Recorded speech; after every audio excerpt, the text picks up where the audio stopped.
बच्चों, आज मैं आपको संवाद लेखन पढ़ाने जा रही हूँ। संवाद का मतलब होता है, आपने पहले भी पढ़ा होगा, भाषा। भाषा किसे कहते हैं?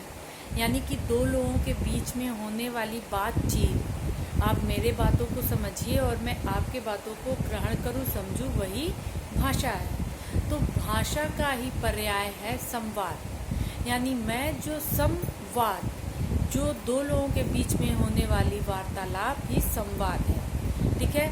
जैसे मैं कुछ आपको समझा रही हूँ, आप उसे समझ रहे हैं, वो संवाद है। मैं आपसे कह रही हूँ कि ये अच्छा है, ये गलत है, ये ऐसे होना चाहिए, वो ऐसे होना चाहिए। जो भी मैं आपको बता रही हूँ, पढ़ा रही हूँ, वो संवाद है। और आप अपने मन के विचार और भाव जो मेरे तक पहुँचा रहे हैं, वो संवाद के ही माध्यम से पहुँचा रहे हैं। ठीक है।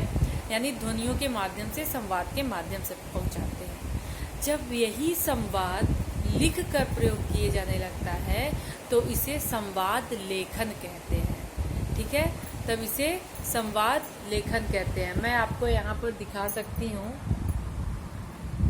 ये देखिए, खिलौने की दुकान पर एक लड़की का संवाद। संवाद विभिन्न प्रकार के हो सकते हैं। माँ बाप के बीच का संवाद हो सकता है, भाई बहन के बीच का संवाद हो सकता है, दो सहेलियों के बीच का संवाद हो सकता है, दो दोस्तों के बीच का संवाद हो सकता है। संवाद दुकानदार मालिक का भी हो सकता है, लड़की दुकानदार का भी हो सकता है। यहाँ पर विभिन्न प्रकार के उदाहरण दिए गए हैं।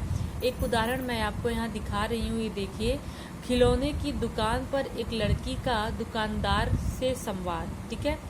यहाँ एक लड़की का खिलौने के दुकानदार से संवाद दिखा रहा है। लड़की गुड़िया खरीदने गई है और वहाँ पे वो सामान खरीदने गई है, गुड़िया खरीदने गई है, और जो संवाद वहाँ पर चल रहा है उसका वर्णन यहाँ पर किया गया है। अब देखिए, लड़की पूछ रही है कि गुड़िया कितने की है। दुकानदार से लड़की पूछ रही है गुड़िया कितने की है, और दुकानदार जो उत्तर दे रहा है उसको भी लिखित रूप में यहाँ पर दिया गया है कि दुकानदार बोल रहा है, यह गुड़िया तुम्हारे खेलने की नहीं है। लड़की पूछती है क्यों? दुकानदार कहता है, यह गुड़िया छोटी बच्ची के लिए है। लड़की, हाँ, मैं अपनी छोटी बहन के लिए ही इसे ले रही हूँ। दुकानदार, तब ठीक है। लड़की, तो बताओ कितने की है? दुकानदार, 100 रुपए की है। लड़की, एक ही दाम बताओ। दुकानदार, एक दाम 80 रुपए लगेंगे। लड़की, ठीक है, पैक कर दो। दुकानदार, लो, संभाल कर ले जाना। तो इस प्रकार से कई तरह के संवाद हो सकते हैं। यहाँ पर देखिए, संवाद नई कक्षा में आने पर दो छात्रों का संवाद है। हेलो वैभव, कैसे हो? आकाश। ठीक है। तो इस प्रकार से संवाद विभिन्न प्रकार के हो सकते हैं।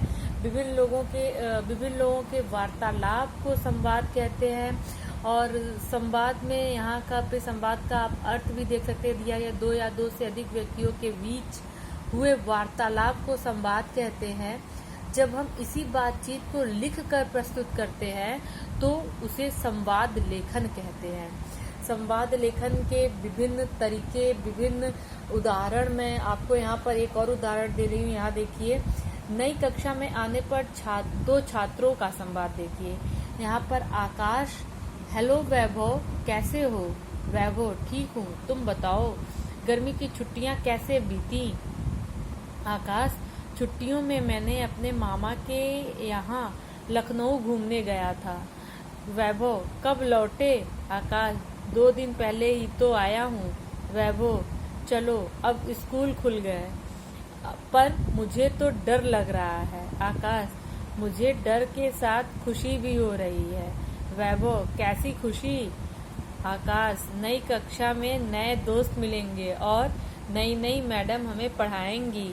अब तो नए विषय भी पढ़ने होंगे, इसी से थोड़ा डर लग रहा है।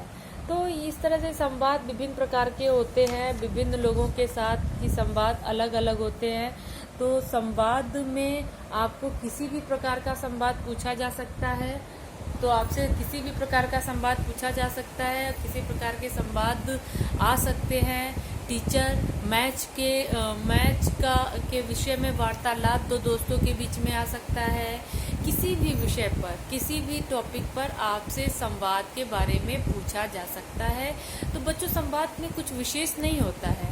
जैसे आप और मैं, आप अपने घर में अपने पापा से बातें करते होंगे, अपने मम्मी से बातें करते होंगे, अपने दोस्तों से बातें करते होंगे, तो जो बातें आप करते हो उन्हीं बातों को लिखित रूप में लिखना ही संवाद है। ठीक है, तो आज मैं आपको होमवर्क दे रही हूँ, आप अपने घर में अपने पापा मम्मी से अलग अलग, ठीक है, पापा से अलग मम्मी से अलग किन विषयों पे संवाद कर रहे हैं, उन विषयों का टॉपिक डालेंगे, नाम डालेंगे और संवाद लिखेंगे, जिससे आपको संवाद लेखन आए।